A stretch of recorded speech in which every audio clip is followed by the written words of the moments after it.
come with me to go and see the Backrooms in my local cinema. But first, we gotta get dressed. I have these very backroom yellow trousers, corduroy, my favorite. Don't I look super duper cute in them? Now we need a shirt, because that shirt won't do it. We have this really cute little floral button up with balloon sleeves, so cute. But we need a belt. We gotta tuck that thing in and make it look all businessy, like I work in an endless office with buzzing lights and wet wallpaper. Very cute. Do a little spin. So adorable. Now we gotta have a tie. We can't be going to work with no tie. I have this gorgeous vintage silk tie that says cunt on the bottom. It is so great. I got it in Glasgow. Doesn't she look so cute with the outfit? We love her. It looks so great. Next, we need a little overshirt because it's Scotland and it's cold. So I have this gorgeous mustard yellow cardigan, one of my favorite pieces of my wardrobe. And of course, last but not least, we gotta have the Doc Martens with the yellow stitches. It ties it all together, and I need my boots to walk to the theatre. So come with me, and let's go.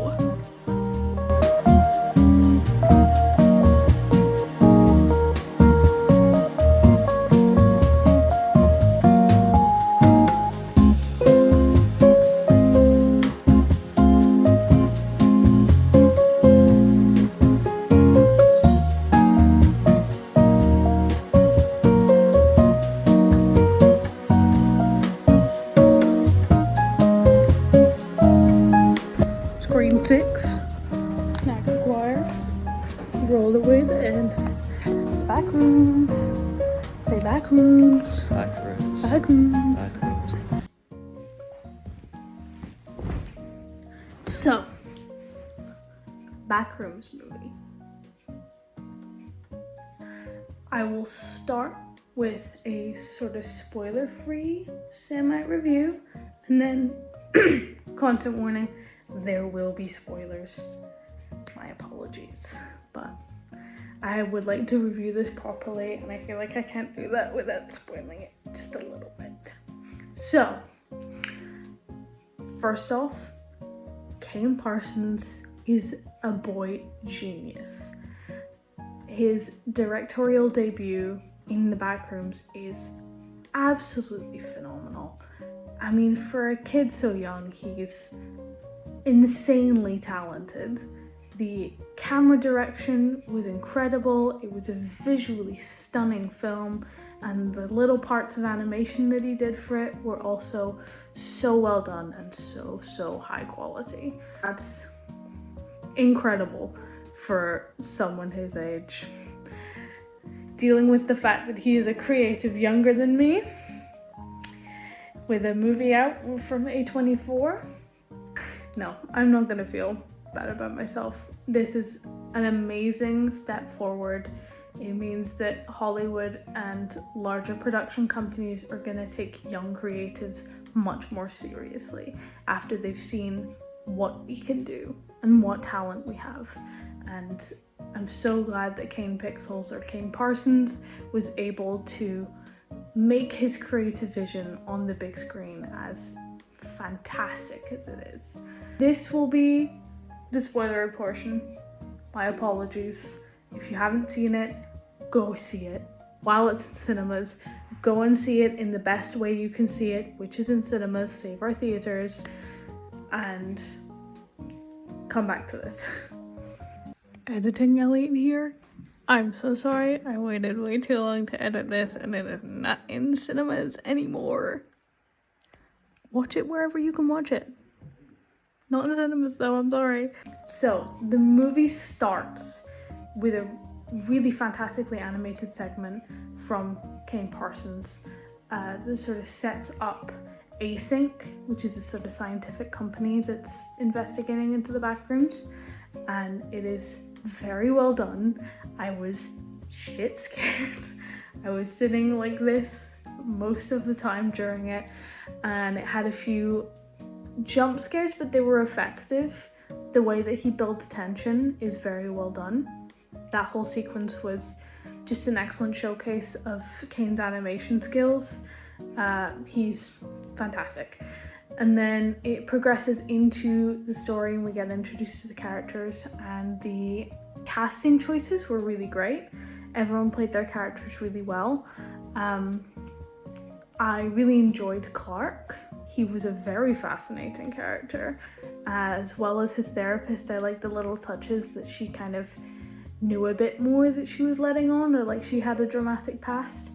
I did sort of feel like at the beginning it was kind of hinted at that she maybe knew something more about the Backrooms than she was letting on, but that didn't really go anywhere, so I was unsure quite what they were doing with that. But I think they were just trying to tell us that she had a past that she wasn't quite being open about, or a past that affected her quite significantly. And then we go into Clark and his whole issues, and we learn about him as a character, and his furniture store, which I thought that this was going to be a story about like a guy who just bought the old furniture store and discovers the Backrooms, but he's been running this shit for years. He's Captain Clark of the Ottoman Empire, so he just hasn't seen it, or I guess the door didn't open until semi-recently. I think they clarify that near the end of the film. It is very interesting seeing him go through his life and then seeing him discover the Backrooms and kind of go a little insane. Also, guy, what are you doing? You go in there and you wander about and you keep going deeper and deeper and deeper.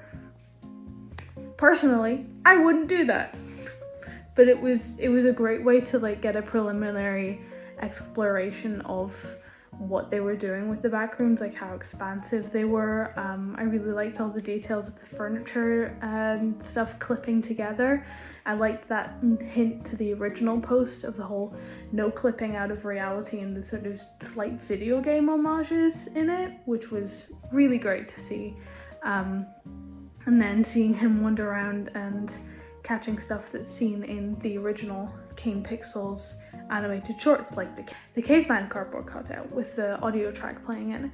And the audio track is, I think, an old communication thing to space, to aliens from like the 60s or 70s, telling aliens like a greeting from the children of Earth, which is very cool to see, and I think lets us know that Async was maybe trying to communicate with either what was in the Backrooms or the Backrooms itself, which I will get into in a bit. The Backrooms as an entity. Clark goes in and then he comes back out, he's freaked out, he talks to his therapist doesn't believe him.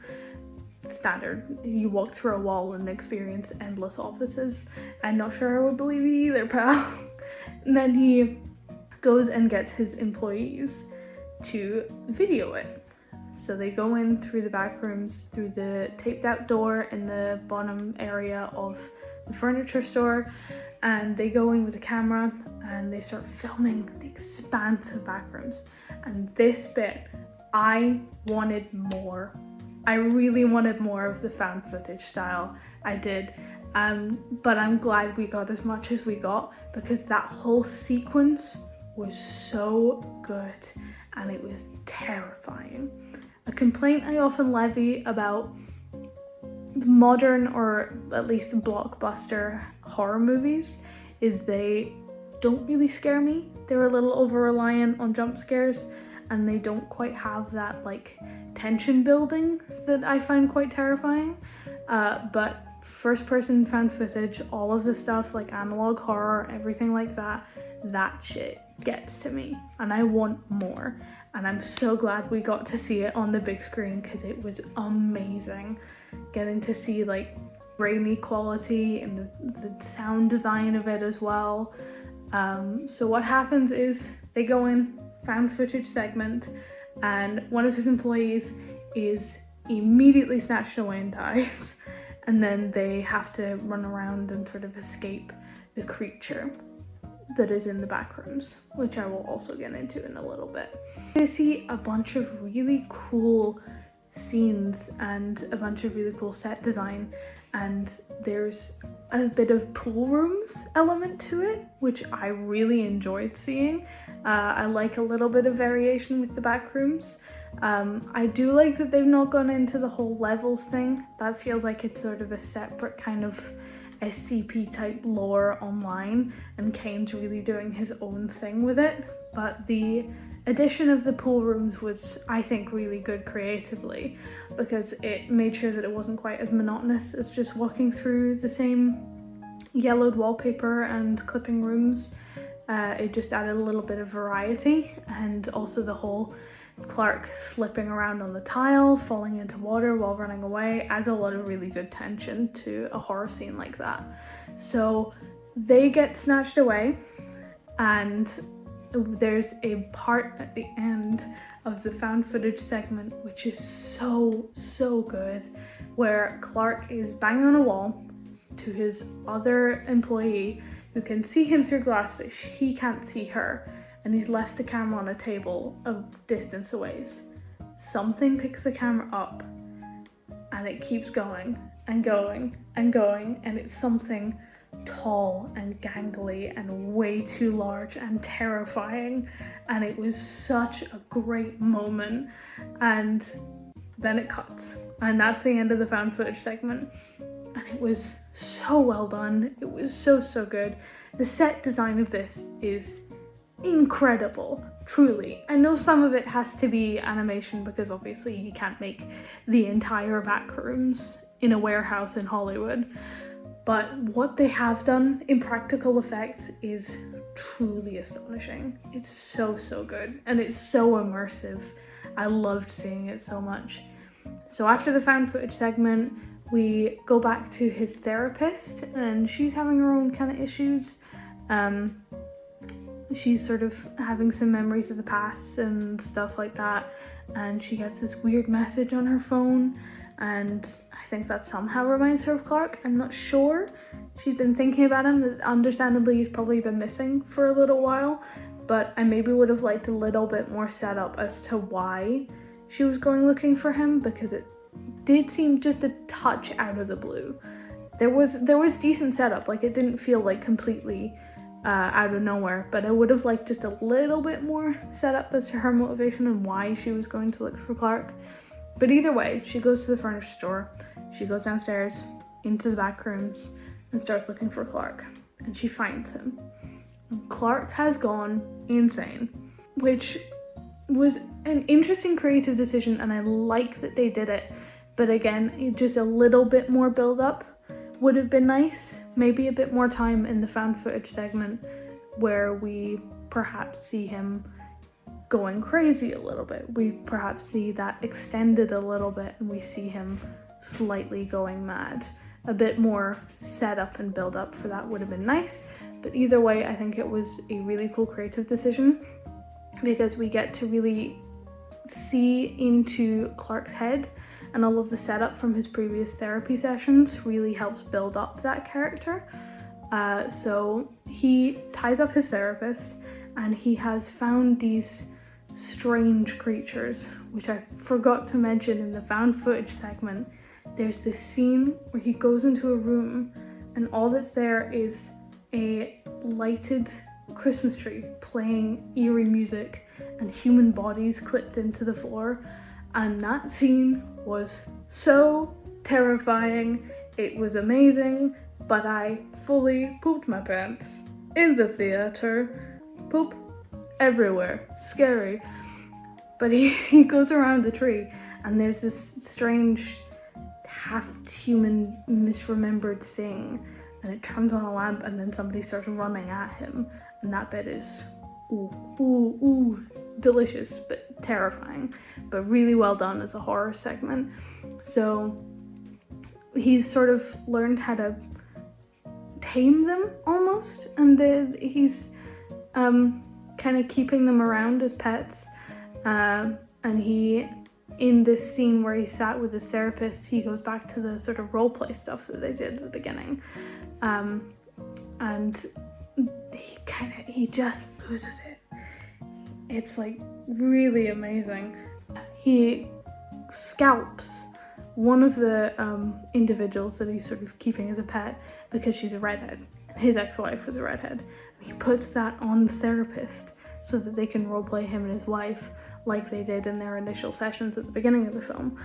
And it is so horrific, and you really can see how much he's spiraling and how all of his mindsets and the ways that he acts that were set up at the beginning of the movie really spiral and like up to 100.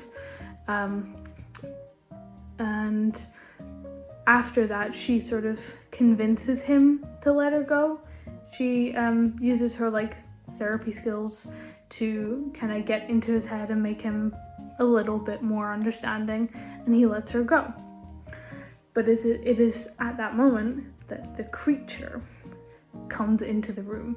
We find out that Clark has somehow been able to semi-communicate with him, and he says to the creature that it's okay, we don't have to change. The therapist says it's okay. And we kind of get a glimpse of the creature, and it's Clark as Captain Clark as the pirate character, and he's grossly deformed and misremembered and huge, and he picks regular Clark up and bites him. Just huge chunk right out of here, kills him, bangs him against the wall, and the therapist managed to slip out and run away. And there's a whole really great chase sequence with her trying to get away from this monstrous creature. And there's a part at the end of the chase sequence where she's in this like really narrow hallway and he can't get through, and he's reaching for her, and you get to see a close-up of his face, and he looks so sad.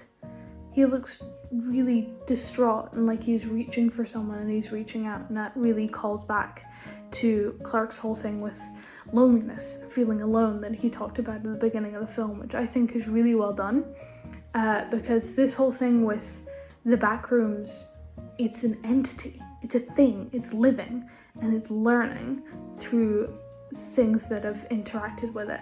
So it's learning, it's picked up Clark, and it's picked up Pirate Clark, and it has misremembered things physically, and it's misremembered the way he acts because it's a bit monstrous, but it has also gleaned stuff that Clark himself didn't know about himself.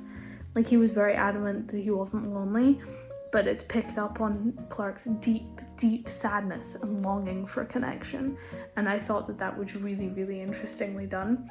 So after the therapist escapes, she gets picked up by Async, the scientific company, and they bring her in and they try and interview her and learn more about the Backrooms. As she is being interviewed, she kind of like daydreams, and then we get a shot of her in the Backrooms, but not her the way the Backrooms remembers her, a duplicate of her, but it's wrong and distorted and strange. And we get this whole amazing sequence of all of the memories and experiences of Clark, his therapist, his employees, everyone that has been in the Backrooms and the Backrooms entity, trying to recreate that, trying to learn from it, trying to desperately like, is this what it's like? But doing it wrong. And I think that's really cool to personify the Backrooms as an entity, as a thing, as a living being that's trying to learn from humanity. And that was a really well done creative decision. Async, the scientific company, I do kind of wish we got a little bit more of. The beginning sequence with the fan footage was an Async employee, and we get little tidbits of the cameras set throughout the Backrooms, them picking up on Clark being in there and seeing the issues with that. But I do wish we got like a little bit more set up. But I think the part at the end where the therapist Mary gets picked up by Async was enough to sort of satisfy that itch, but I would have liked a little bit more of story building with Sync. But overall, fantastically written, amazingly directed, visually stunning, and scared the living daylights out of me, which is what anyone wants from a movie, from a horror movie. Everyone, go and watch The Backrooms. Go and watch it in theaters. It's the best way to watch it. Grab yourself a slushie, grab yourself an overpriced popcorn, sit down, and enjoy this amazing movie.